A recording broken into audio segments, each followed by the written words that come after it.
మన ఆంధ్రప్రదేశ్ రాష్ట్రంలో గల ఐటీడీఏల్లో మరి దినసరి వేతనం కన్సాలిటేటెడ్ మరి అవుట్సోర్సింగ్స్లో సుమారు 7 జిల్లాల్లో 153 మంది పనిచేస్తున్నారు అధ్యక్ష. మరి ఇప్పటి వరకు వాళ్ళకి 25 సంవత్సరాలుగా పనిచేస్తున్న ఐటీడీఏల్లో వాళ్ళు వెట్టి చాకరీ చేస్తున్నట్టుగా ఉంది తప్ప వాళ్ళకి ఎటువంటి మరి పర్మనెంట్ చేయడానికి కానీ లేకపోతే మరొక విధమైన అవకాశాలు వాళ్ళు కల్పించడం లేదు. మరి మీ ద్వారా నేను ప్రభుత్వానికి కోరేది ఏంటంటే ఏదైతే గత 25 సంవత్సరాలుగా ఆ ఐటీడీఏలో పనిచేస్తుంటారో వాళ్ళందరినీ కూడా పర్మనెంట్ చేయాలని, అలాగే వాళ్ళకి దినసరి వేతనాలను కూడా పెంచి పర్మనెంట్ చేయాలని మీ ద్వారా కోరుతున్నాను.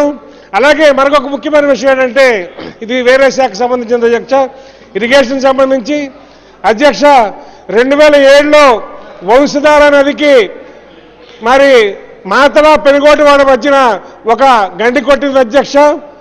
ఫ్లడ్ బ్యాంక్ బ్రీచ్ పడ్డది. అయితే బ్రీచ్ పడిన ఫ్లడ్ బ్యాంక్కి 2007 నుంచి ఈ రోజు వరకు కూడా కట్టిన నాదులు లేదు అధ్యక్ష. అధ్యక్ష అది నా సొంత గ్రామం అధ్యక్ష. అయితే ఇక్కడ పరిస్థితి ఎలా మారిపోయిందంటే ఆ రోజు మరి ఈ హౌస్లో చెప్పకూడదు లేదో నాకు తెలియదు కానీ ఆ రోజు నేను తెలుగుదేశంలో ఉన్నాను, కాంగ్రెస్ పార్టీ అధికారంలో ఉంది, నేను తెలుగుదేశంలో ఉన్నానని చెప్పేసి వాళ్ళు చేయడం మానేశారు ఆ రోజు.